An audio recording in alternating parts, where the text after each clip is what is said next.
when I got my kidney failure and I'm being an addict, it was that I had a huge amount of suppressed feelings, and a lot of limiting beliefs, negative ideas, and also a great urge to control. So very, very simplistically, that's what I simplistically call disconnection from whatever you want to call it: higher power, God, presence, stillness, love.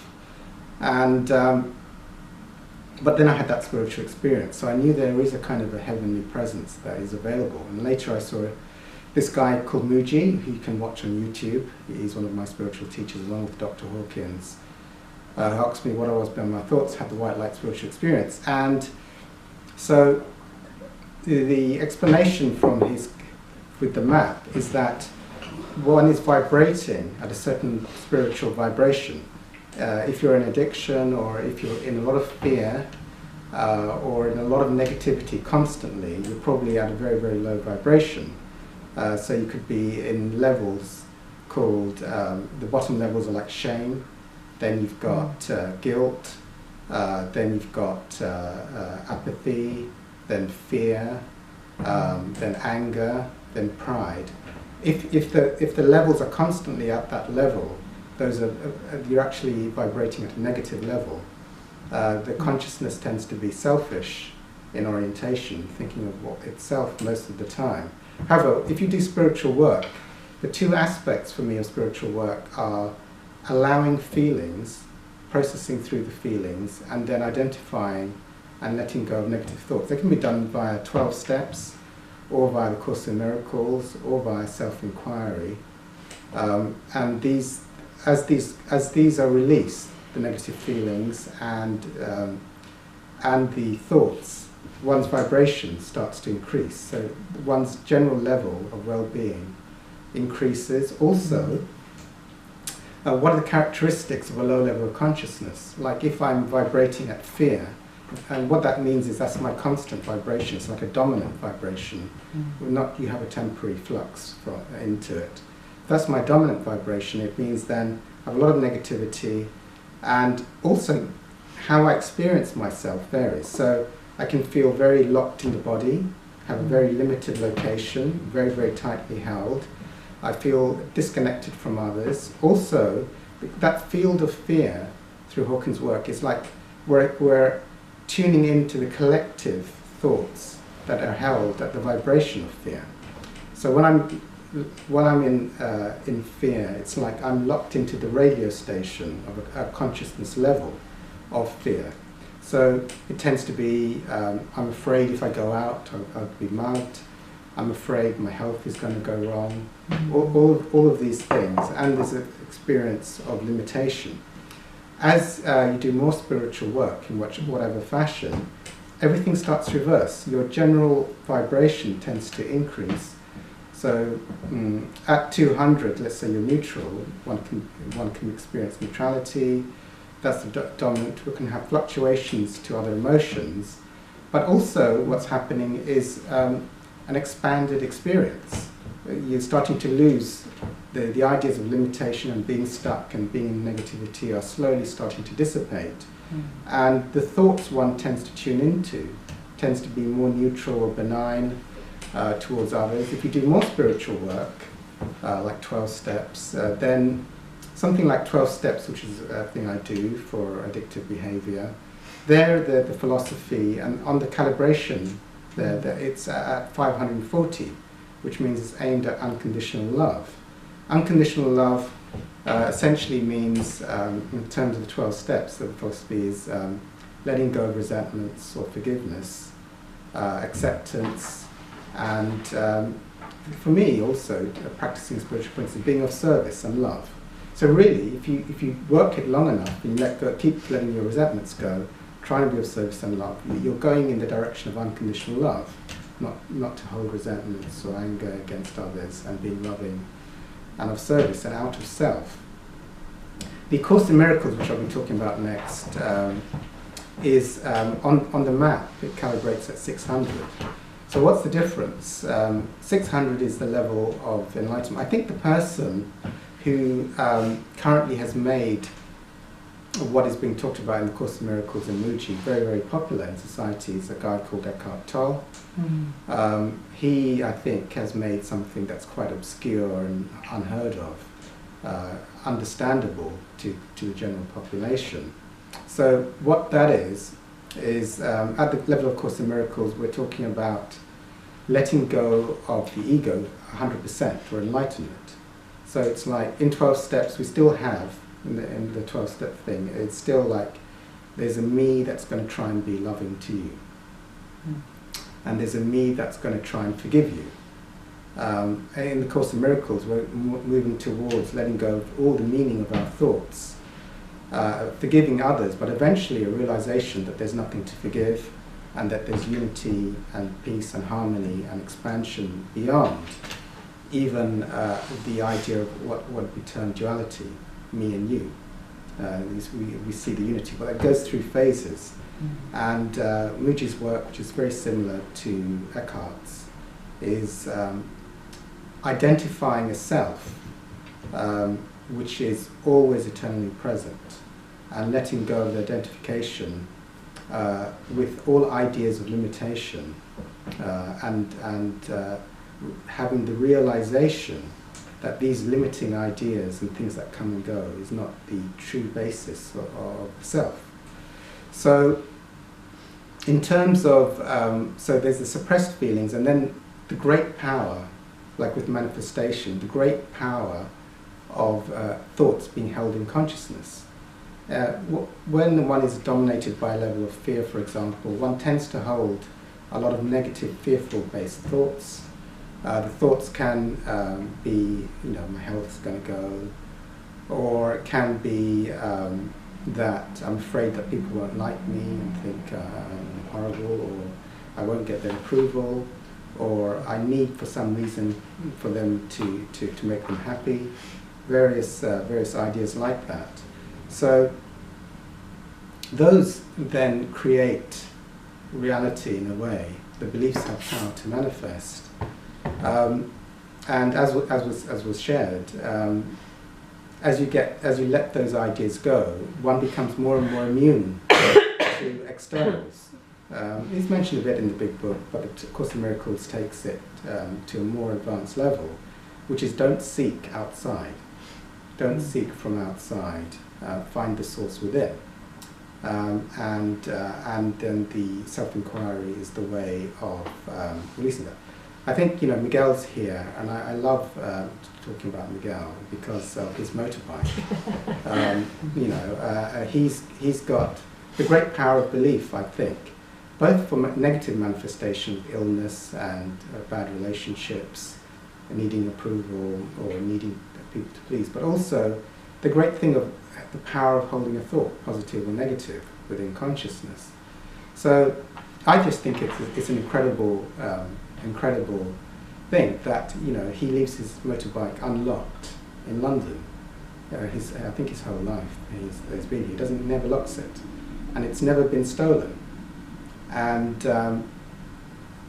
in London, I just hear regularly people's bikes being stolen. The amount of fear in the collective, around bikes. But it's not, the power. That's the power of holding positive belief. Okay, Course in Miracles. Pain is a great motivator for letting go of finding a spiritual solution, whether it be physical health problems or relationship problems or money problems or whatever it is. And like I've shared many times, having kidney failure, some will know, is horrific. Being on a dialysis machine, exhaustion, all of that, the loss of health, because it happened very, very suddenly for me. Then I was having asthma and gout. So the next thing we'll be doing is the cancelling of beliefs. And as already been mentioned, I've had people in the group report quite rapid results of symptoms being released. Dr. Hawkins has got a DVD, it's actually that one, Giving Up Illness, which is available now on Amazon to download. It's on my newsletter. On my weekly newsletter, there's a link to an Amazon download on Giving Up Illness, where Hawkins let go of about 20 illnesses. He had some of them being life-threatening, and he started up an attitudinal healing centre, and there people had lost their illnesses to cancer, myasthenia gravis, AIDS, just by doing essentially spiritual work along the lines of A Course in Miracles. So this is the thing, and it's not just for illness, for any negative belief you're holding in consciousness. There's great power. What happened with me through applying the Course in Miracles? Dr. Hawkins has one, it's a modified version, his version of a modified lesson 14.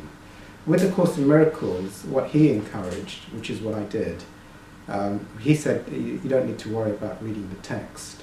That you can, it's a lovely text, but the actual thing of releasing the negativity is actually applying the 365. So if you've got the Course in Miracles book, there's 365 lessons at the back, just to do a lesson a day. And that's the practical aspects of dismantling your ego. What happened with me, because I'd just like to quickly share my experience when I was new, is that, with the kidney failure, I had a transplant which was successful, and the gout and the asthma all vanished, is all I can say, for the time being, for many, many years. And I was assiduously counselling. So the line, lesson 14 of A Course in Miracles states, if you read it, the whole lesson, it says things like you have to be specific in what you counsel. For example, God did not create cancer, so it's not real. That's but Hawkins uses a different version, which I used, since he's my spiritual teacher, which is I cancel, for example, if I had cancer, I cancel my belief in cancer. I'm an infinite being, subject only to what I hold in mind. And that can go for anything, like I cancel my belief I need anyone's approval, or I'm an infinite being, subject only to what I hold in mind. I cancel my belief in lack, whatever it is. When I cancel, so I cancel any belief, limiting belief you're holding in mind. I'm an infinite being. We'll go into that a bit later on in self-enquiry. But if you've ever had a spiritual experience, or a feeling of expansion, or a feeling of unlimitedness, timelessness, stillness, or presence, that is what it's referring to connect to that source. So I'm only subject to what I hold in mind. For me, that's this is a great thing. All the limitations that I experience in life are due to the thoughts that I've been holding in mind. So if you let them go, you'll be less limited.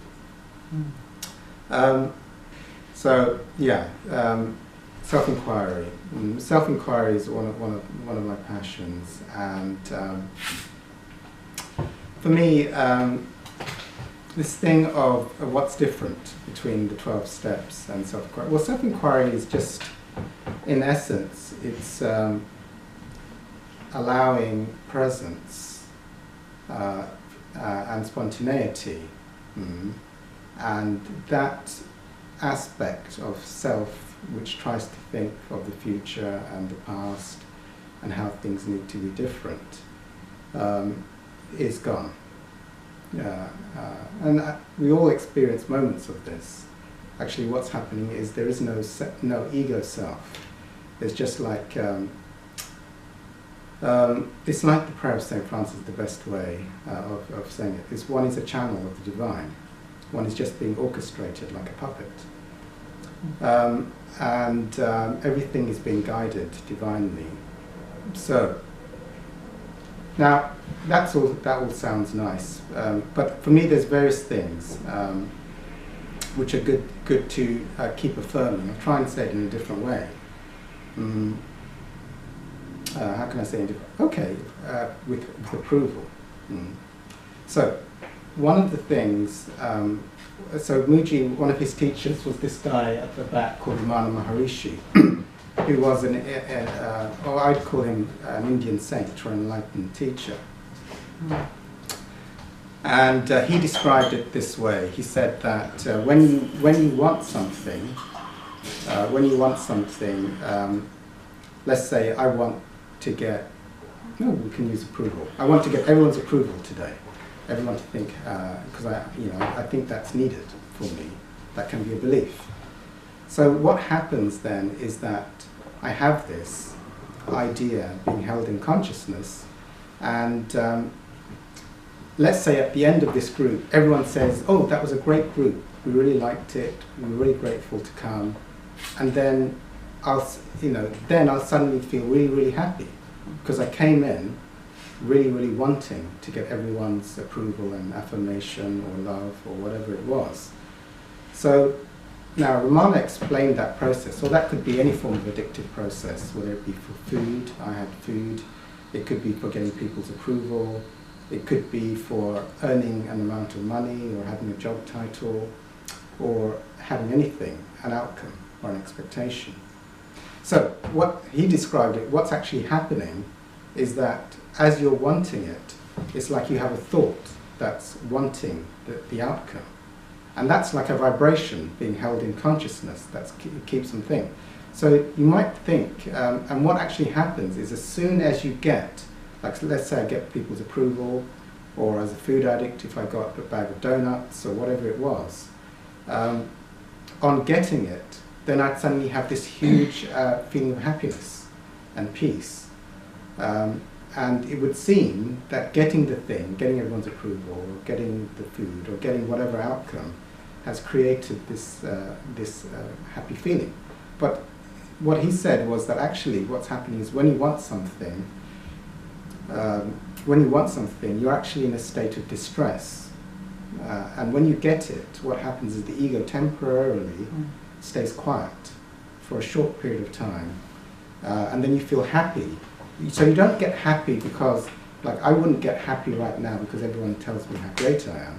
I would get happy because of the relief from this thought that was wanting everyone's approval. For a short period of time, the ego deflates and stays quiet, and I feel, oh, it worked. So, then the illusion starts again.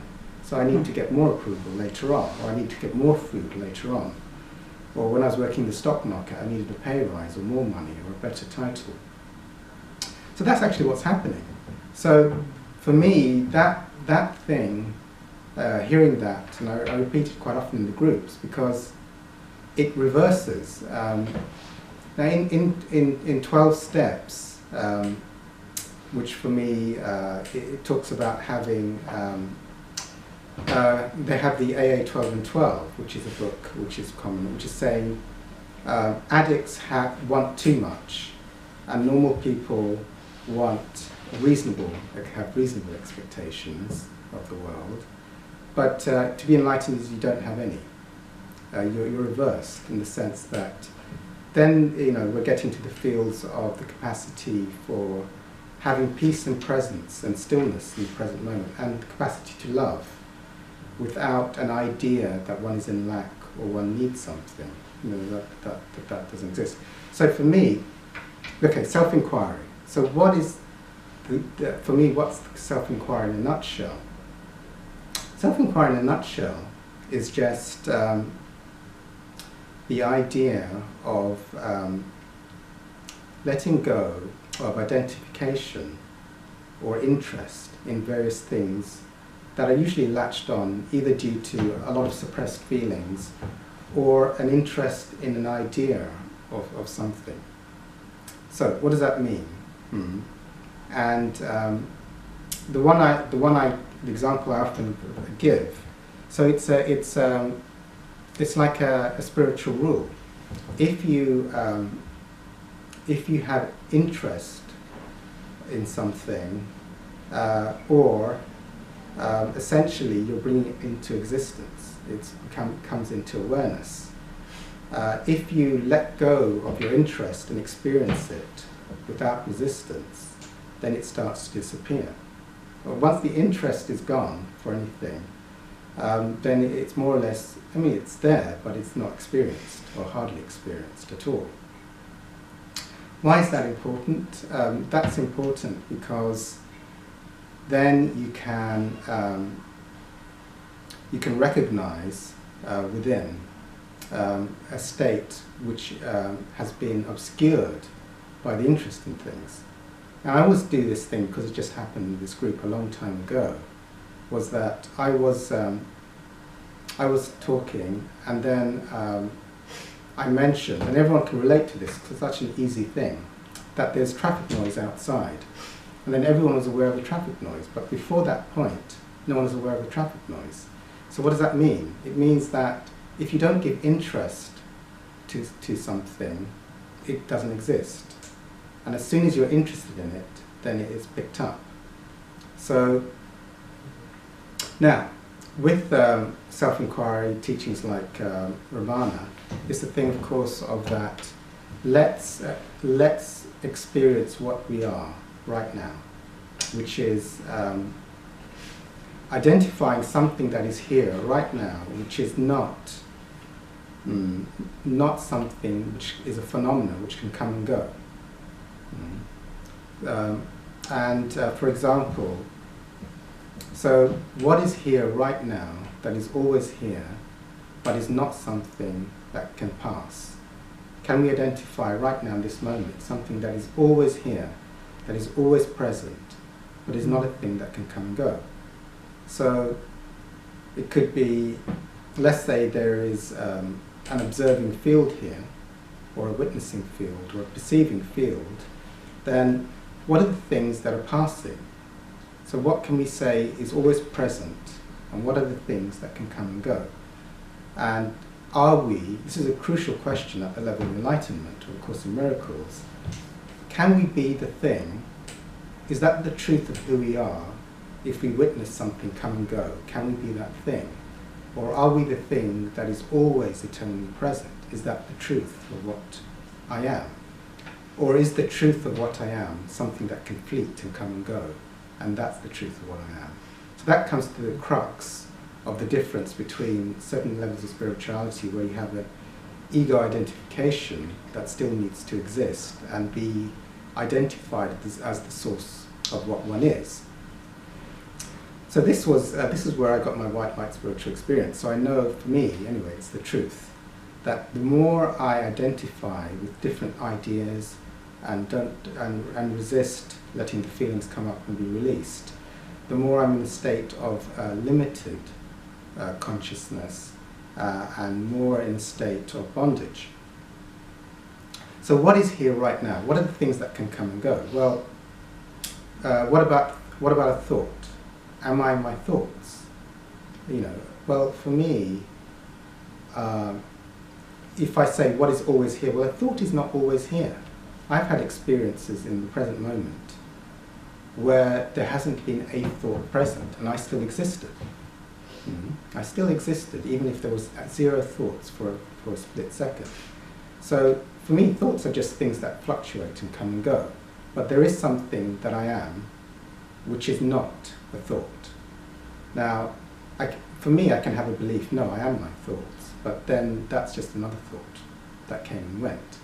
So am I my thoughts, or am I that which is always constantly present and exists and is aware and is conscious, even independent of a thought being present or not? So there's thoughts. What about feelings that arise and pass? What about, so suddenly someone can threaten me, and there can be the experiencing of fear arising, and then there can be fear present, and then the fear can go. Now, am I that fear that suddenly came up and was here, present, and then drifted away? Or am I that which was watching the arising, the experiencing, and the falling away of the fear? So for me, if it can be witnessed coming and going, then there is a me that I can let go of identification with that. Then you get to more subtle levels of what about time? What about location? With things like certain thoughts, like I need someone's approval. There can be a lot of interest in that, Or, with myself, physical symptoms. Oh, there seems to be exhaustion. or there seems to be a pain in my foot, or there seems to be lack of capacity to breathe. So then there'd be great. Now the thing for me is that it's being fed. Those things tend to exist and propagate if you give them a lot of interest, and they start to disappear. Now, for me, it's not. This is the thing of experiencing that which is here. For me, of course, in Miracles talks about it, and more or less all spiritual teachings talk about it. That what is the underlying truth? If you let go of that, one starts to experience love, presence, unlimitedness, and stillness, which has no limitation in it. It has the capacity to be loving. It's intuitive. It's spontaneous. But the core functioning and the huge gates of interest that bind the ego into its constantly thinking of how it's going to control the future or be in the past, or unconscious and conscious processing what's currently going on, all of that is dismantled, so that something else, so you could say then the ego is no longer in charge. So for me, the Course in Miracles or Self-enquiry is dissolving the ego.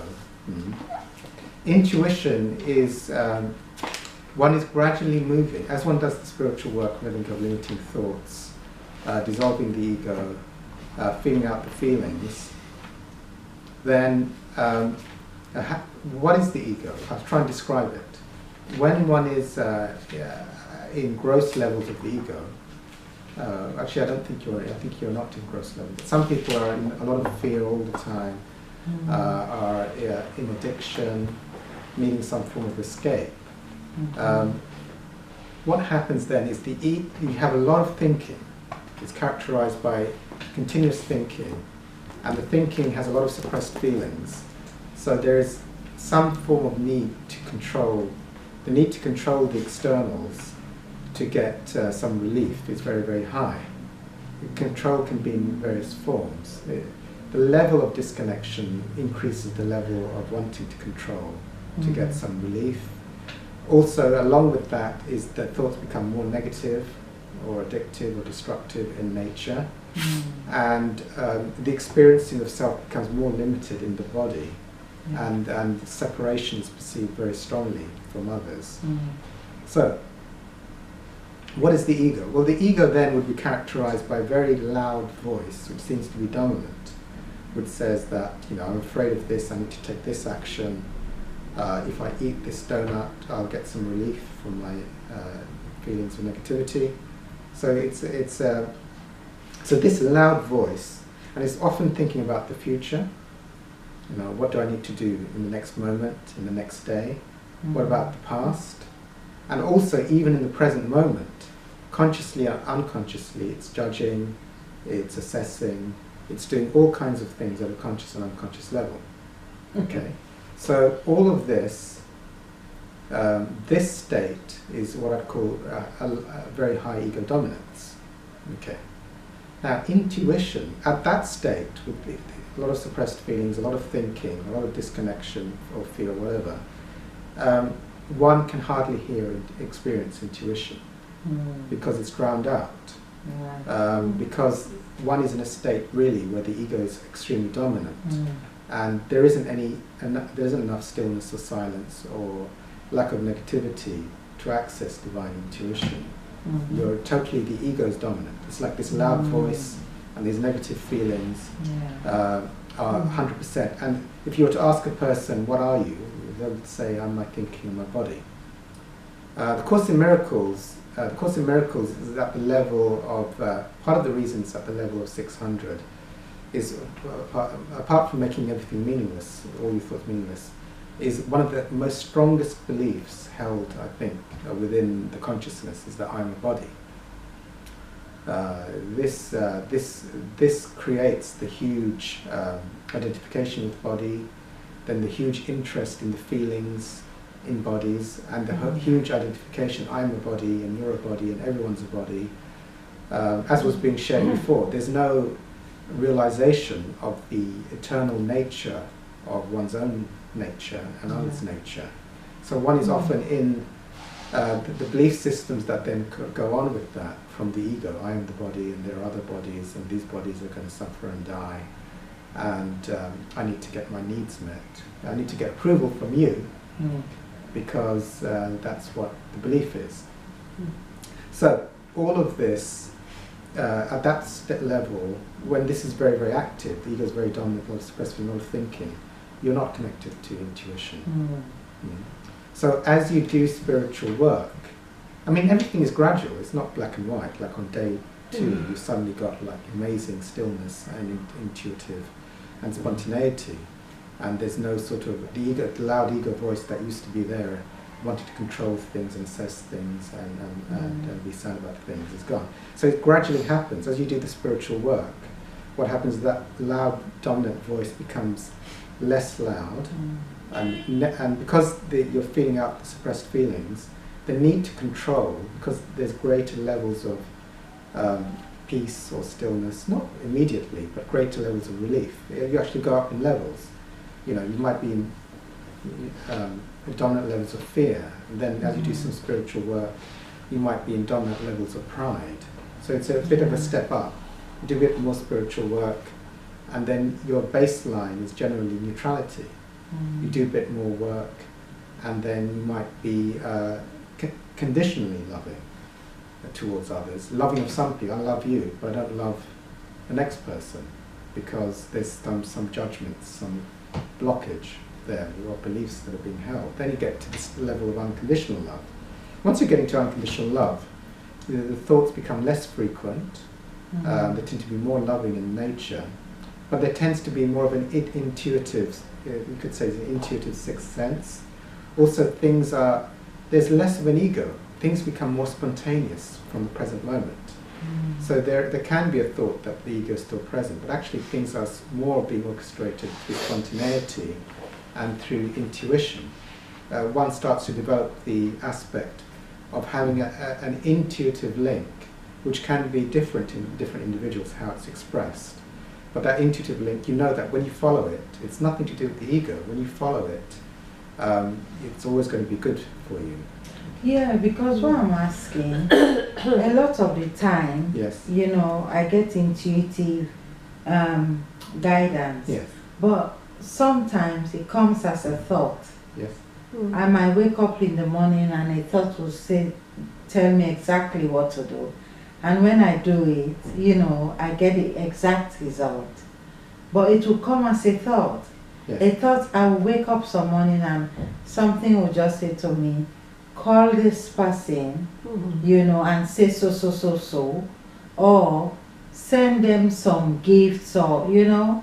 And when I do that, it's not like they're trying to say to me, oh, like ego pleasing me. But you could tell that was intuitive guidance, you know. So I get it a lot, but sometimes it's hard to describe. But sometimes it's a voice, a thought I would get that will tell me to do. You know, it's just what I'm saying is like just knowing how to differentiate the intuitive thought from the egoic thought.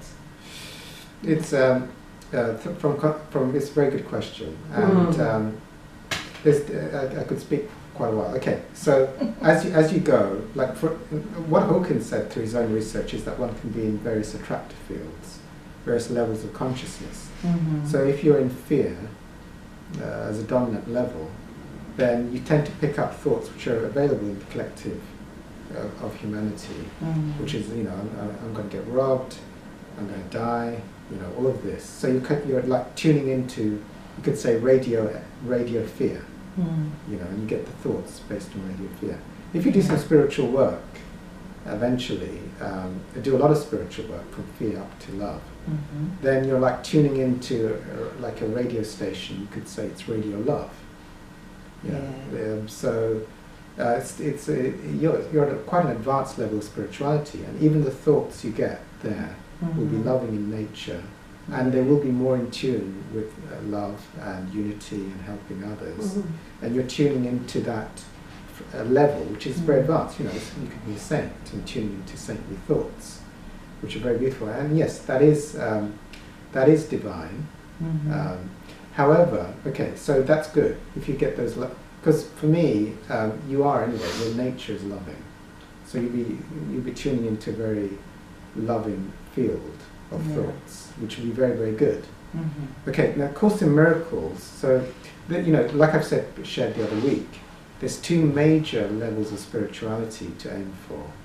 One is the field of unconditional love, and the other one is the level of enlightenment. And it doesn't really matter, both are equally good. Like 12 steps is unconditional love. And you'll be tuning into being of love and service, not having payoff from the world, not wanting to control the world, trying to be loving all the time to everybody and helpful to all. So that's unconditional love, and you'll be tuning into a field with thoughts which are very, very good. And it won't be dominated by ego thoughts, because those are below the levels of 200, where you're dominated by fields of fear or pride or shame or guilt. So it's very, very good. Yes, it's intuitive. If you want to differentiate, so I think it's good, and you're getting very good intuitive thoughts, you know, with divine nature. The Course in Miracles is even more advanced than that. It's not necessarily, neither is right or wrong. And I think to spend your whole life committed to being of love and service and loving your fellows is a beautiful level of spirituality. And it's not that enlightenment is better or worse, but it's just another level of differentiation, and either is good. But enlightenment and the Course in Miracles is aimed at the most advanced level. So what you're saying, I think, is intuitive divine guidance coming via thought. It's not ego. Like if you're dominated by fear and control and addiction or whatever, then that would be, all the thoughts would be mainly ego orchestrated, not from the divine origin. But okay, Course in Miracles, we'll be reading the lesson soon, says that you must let go of all your thoughts. You must not make any exception to any thought, either good or bad, or what is classified as good or bad thoughts. We also need to let go of that. But it does make a distinction, which is in alignment with Hawkins, which says that the negative thoughts really, really block you off from the truth. But also the thoughts that you judge as being good are also casting a veil as well. Less of a veil, but they also. So you're never going to reach the ultimate level while doing the exercises. Like if you're doing the exercise and you go, but this thought I have to keep because it's a nice thought. You know, so you'll go to the next level up, where you see. So the ego is still saying these thoughts are nice thoughts, you know, and I'm not going to experience what I am without my attachment to these types of things. So we can never let go of the ego completely. Yes. Once you're alive, you can. You can. Completely. Yes. That's okay. So that's advanced. That's what Ramana, Muji, or Hawkins teach, or Eckhart Tolle as well, who's now made it very, very popular. Is the experiencing what I am, which is not something that passes, comes and goes, and then remaining in that place. Through that process, then the core of the ego starts to drop away. And then it's like, it's a practice. Through that practice, then eventually the identification with even that refined level of loving thoughts will drop away, because that's not what one has experienced. Because that's a discrete phenomena. Oh, there's what's here, what's always here, and then suddenly experiences a loving thought, like I want to do something nice for somebody. Am I that loving thought? You know, so that would be staying at the level of unconditional love. I'm just going to allow loving thoughts in my head and do loving things for others, which is great. I think it's very, very good. But then if you want to refine it a bit more, then you want to let go of that habitual identification with some aspect of duality or personality, or a me doing a thing for others, and mature the experiencing of a state which is not that. And then something will evolve that will express, which is more refined than that. That's classically termed enlightenment. Yes. Can you be alive in the body and enlightened? Yes. I'm not enlightened, but it's been described, and I've had spiritual experiences which have been quite profound, so I can relate to what's being described by those who are enlightened. And it is, thoughts happen, thoughts do occur, and and words spontaneously happen, thoughts spontaneously happen, but there is suddenly a huge expansion. There's a loss of identification that one is the body, and there starts to be a loss of identification in location. There's an expansiveness, and things just happen, like one is a puppet or an instrument. And there's a sudden huge shift from what used to be before, which is an extremely, I'm this body, and I'm having these thoughts, and this is what I am. And this is no longer the experience. So that would, and once if you can remain in that state, then that's classically called being enlightened, which is not a frequent state, and not many people perceive it. And there's different stories. So that is that, but it's not. I share a lot about that, but I don't think everyone needs to. But even if you pursue unconditional love, and just you want to have a life of love and service and be good to everyone, even if there's that, I think just doing the exercises will help that as well, because it just further refines the ego. So does that answer the question? Refines the ego. That's a good one. Yeah, I mean, it's like if one is identifying that, oh, I want to hold on to these, but can you just, for like the Course in Miracles says, for 1 minute of your day, can you like practice and say that thought is meaningless? And just by doing that, I think I'm now on my 8th year round of doing the Course in Miracles every year. And every year that I've done it, there's been some level of refinement, of expansiveness, of the capacity to love. So if I had stopped, doing that, for me there's always greater levels of expansion, you see.